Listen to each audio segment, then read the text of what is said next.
Tune. Brand new strings, people.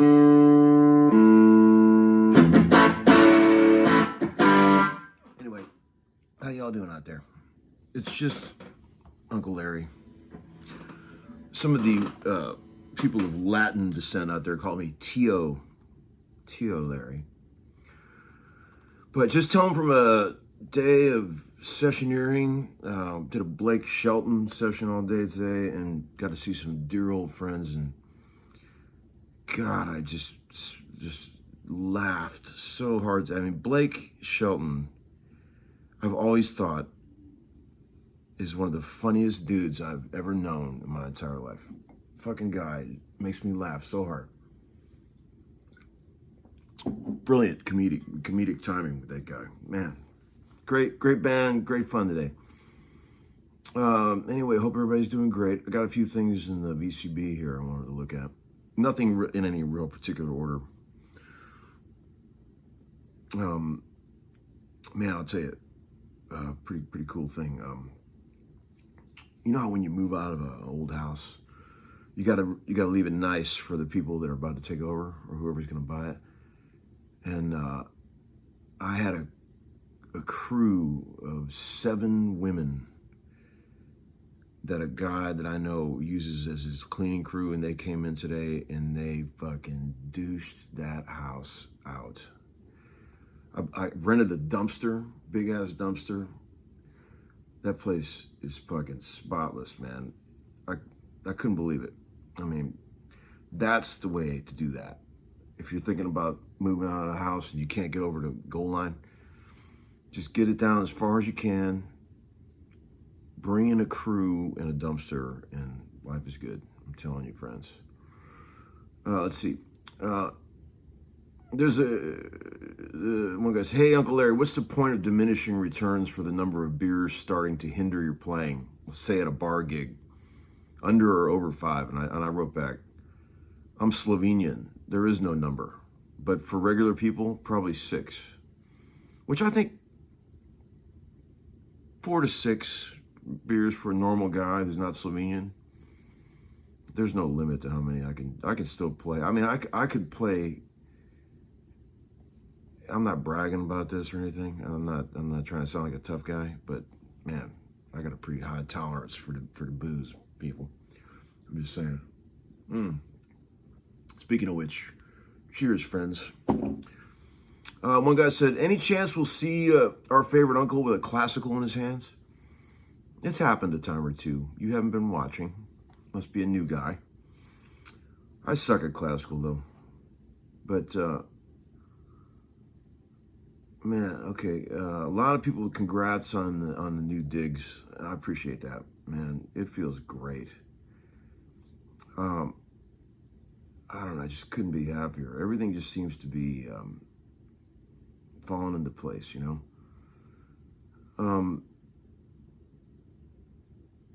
guy says, no politics, but has anyone told you you look a lot like our soon-to-be Vice President, J.D. Vance? I have no idea who that is. I'll have to look him up.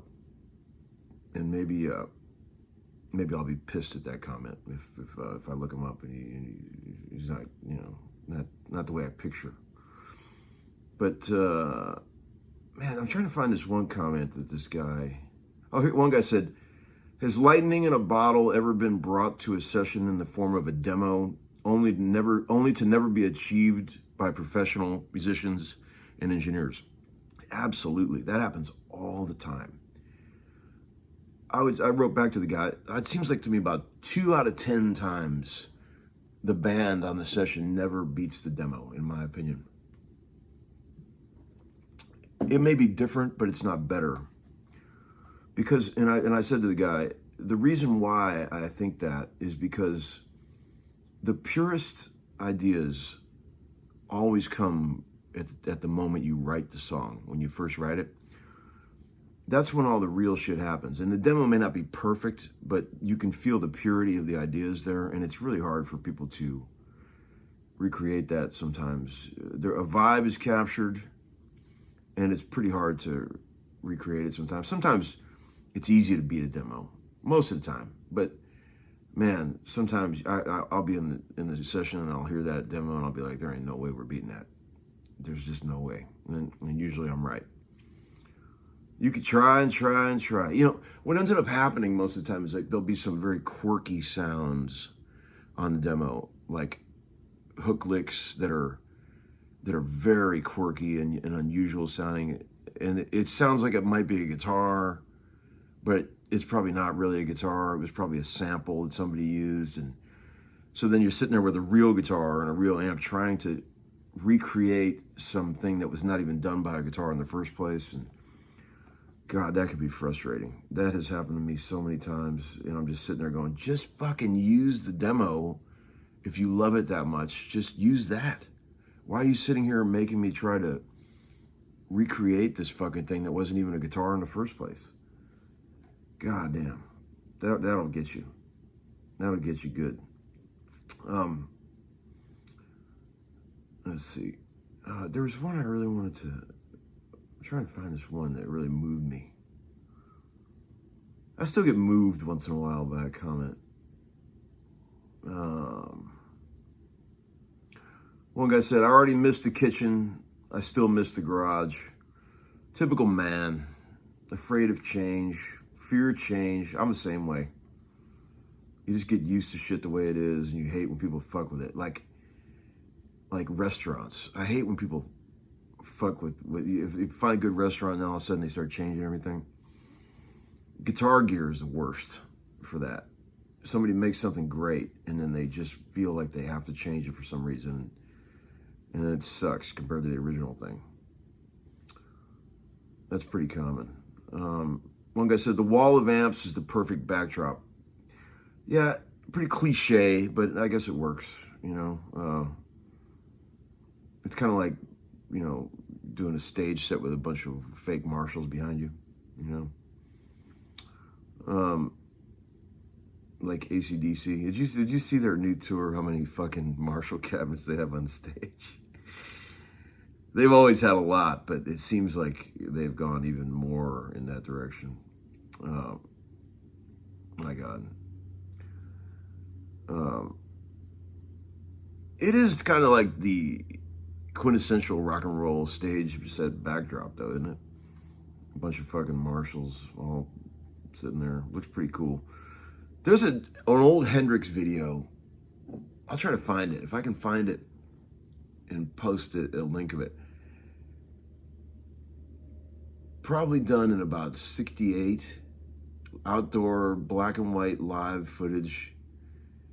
And it is the most awesome backdrop of fucking kick-ass vintage amps I have ever seen on any concert in my life. All this old fucking plexi and sun shit, and I gotta try to find it. It's like a gear lover's paradise, man. I'll try to find that. I'll put a link if I can remember how to do that. If anybody needs that cleaning company, these guys fucking kicked ass, man. I can get you the number if you're in Nashville and you need somebody to perform some kind of cleaning miracle for you. Damn, I'll get you the number. Let me know. Oh, it was Otis Gibbs. Where is it? Otis Gibbs said something really fucking funny. God, I hope I can find it. What a waste of time. I should have prepared. You guys don't care, do you? You're probably as bored as I am.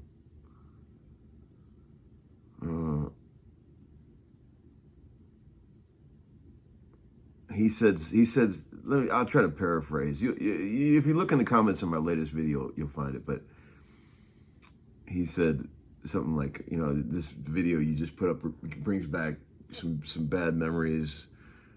When you talk about appliances, about how his grandmother used to have to wash clothes in one of those old machines that squashes the clothes because his grandfather was too cheap to buy her an actual machine.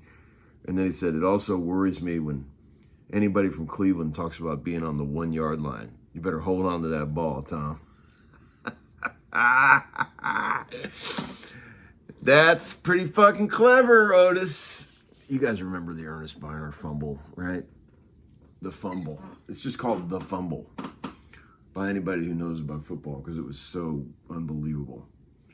I watched that game live in 1980 when I was a young child. And Lord, that was heartbreaking. Anyway, just checking in real quick.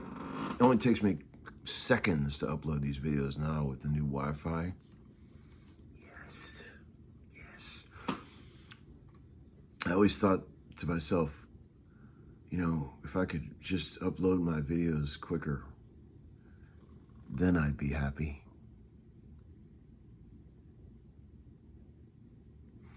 All right, friends, have a great night. Thank you to all of you guys for being so cool and supportive of an old man going through a bunch of changes.